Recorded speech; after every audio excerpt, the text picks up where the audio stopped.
You got any tips for overcoming approach anxiety? There's so many without narrowing down exactly what you're dealing with. I'm just going to give you some general tips for approach anxiety. First off, your body language feeds into your mental state. So I know that when you're out thinking about talking to women or being social, it's really intimidating. And in turn, we don't even realize it. We're like really closed off. Our heads are tucked down. We're fidgety. We're low energy and we're really apprehensive. And it creates a cycle where it's like, I'm really nervous. My body is in a defensive position. And the body language is feeding that mental state to be worse and not just the other way around. So you got to change your physical body. You got to look up at the horizon. Put your phone away, lower your heart rate, kind of relax your body. And when you go to talk to somebody, take your time. This is such generic advice on the surface. And I tell guys, like, fix your body language and pace yourself. And they're like, yeah, I get it. And then if I ask them to record their conversations, or if I'm in person with them, they almost never do those things until I keep pointing it out. I actually had a client recently who was like, yeah, I get it. I think I'm taking my time or whatever. I listened to a bunch of recordings recently and I told him, dude, you are like immediately rushing in like, hey, I just saw you over there. I thought you were really interesting, really cute.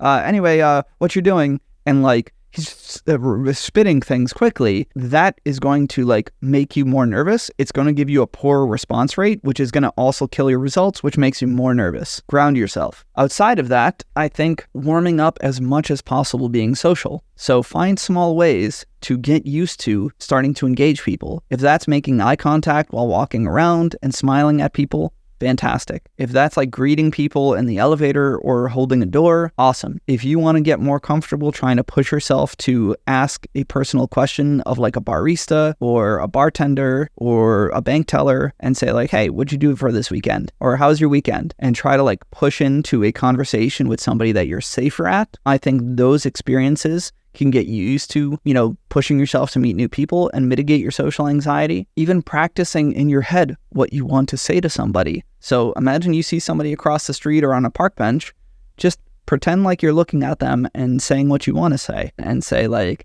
hey, I saw you sitting over here on this bench. It's a really beautiful park here. I come here every day for the last year and it never gets boring. And your brain is still getting used to hearing your own voice say those things to somebody and getting more comfortable with that idea. Set small time limits for yourself. I'm going to go tell somebody something I really like about them. I like their shirt. I like their energy. I like their vibe. I like how they're like running on the trail and like, it's really impressive. And then I'm going to leave and walk away. So chip away at it. Fix your body language, fix your breathing, pace yourself, and find small steps to get used to approaching people. Eye contact drills, compliment drills, greeting drills, talking to people that are less intimidating, like somebody working or a group of guys, imagining what you'd say in person to somebody while looking at them and just getting that practice in, even if it's in your head or under your breath. Position yourself closer to people too. I think like just getting used to, you see a girl somewhere and she's standing somewhere sitting on a park bench, just sit next to her. And even if you don't talk that time, get used to being close to that person because it does two things. You being next to them makes it much more natural to just turn and ask them a question, but it also gets used to their presence and used to being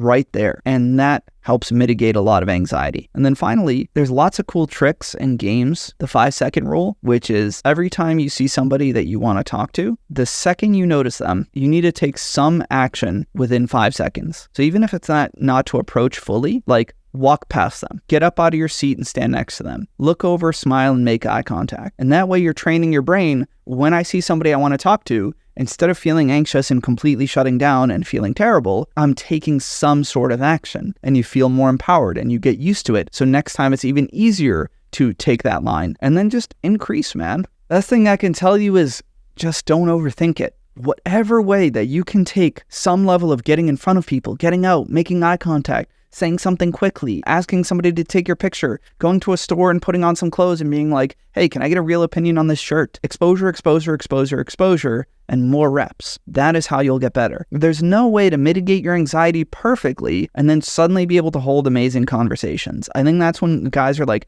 how do I overcome my approach anxiety? A lot of times what they're asking is like, how do I make sure I feel 100% good and it's going to go 100% well? And the answer is accepting that it won't. It's going to be hard the first few times. It's going to feel uncomfortable. You're going to have some awkwardness, and you got to come to terms with that pain period. You got to come to terms with that rejection. Practice makes perfect.